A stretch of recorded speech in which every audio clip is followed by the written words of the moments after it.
It's a major pillar of the new Liberal government's vision for the country. Mark Carney has announced 7 major infrastructure projects to be fast-tracked for approval in a multi-billion-dollar energy and natural resource proposal that Ottawa hopes will deliver a jolt to the tariff-hit Canadian economy. They are strategies that will make our country more independent, more inclusive, more sustainable, and yes, more prosperous. These 7 initiatives come after the 5 announced in September. The government says that combined, they're worth some $116 billion to the economy. The projects include critical mineral mines, a liquefied natural gas facility, and power generation and transmission. Prime Minister traveled to West Central BC to make the announcement. CBC's Caroline Barghout joins us now from Terrace, BC. Caroline, talk to us about the announcement that was made. Hi, Sarah. Yes, the Prime Minister was here at the Skeena substation just a few hours ago making that announcement. As you mentioned, there are 7 major projects that he announced today. The first is in New Brunswick. It is a critical minerals mine which will extract tens of thousands of tons of tungsten and ore each and every day.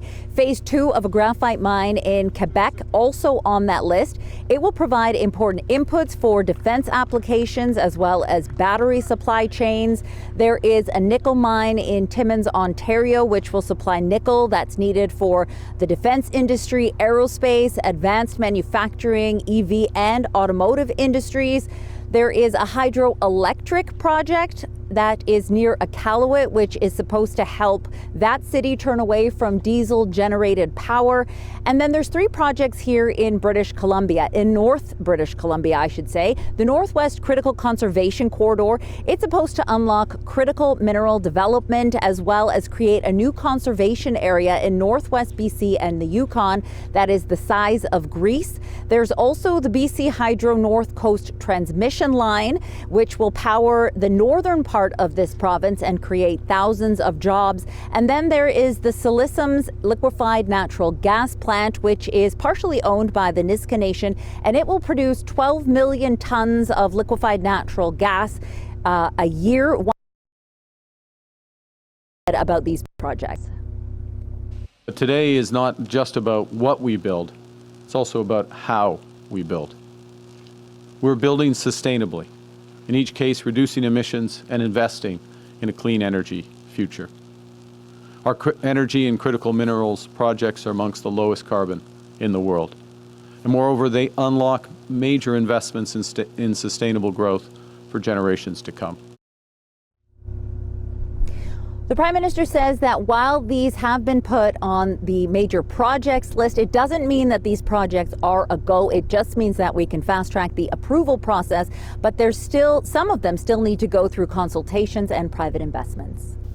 And Caroline, there you are in Terrace, British Columbia. That's where Mark Carney chose to make this announcement of all these projects. But as you point out, a few of them are projects that are specific to BC. What more can you tell us about those ones?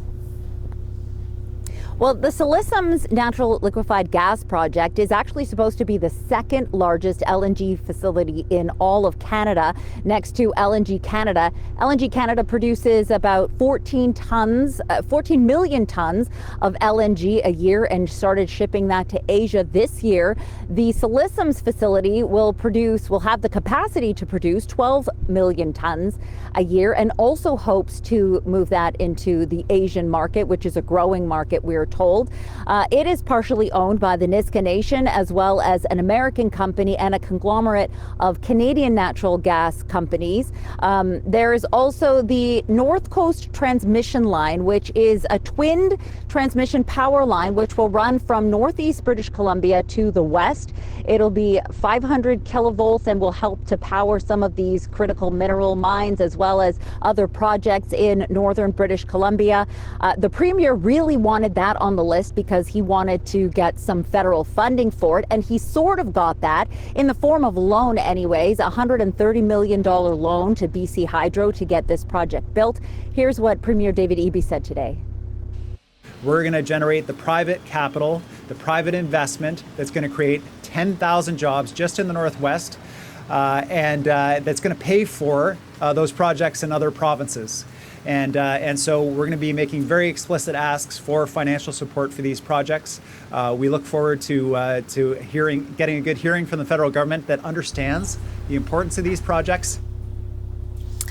Caroline, when we talk about projects on this kind of scale, we always have to include what reaction is coming from First Nations that are in these areas and see themselves as affected, maybe affected by them. There's been some pushback at this point.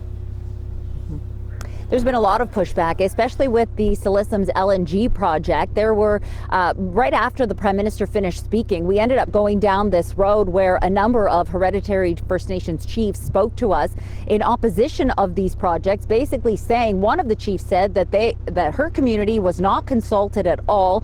The other chiefs were saying that this is really a concern for nations in terms of environmental impacts as well as health impacts. Namox is the hereditary chief for the Wet'suwet'en Nation. Here's what he had to say.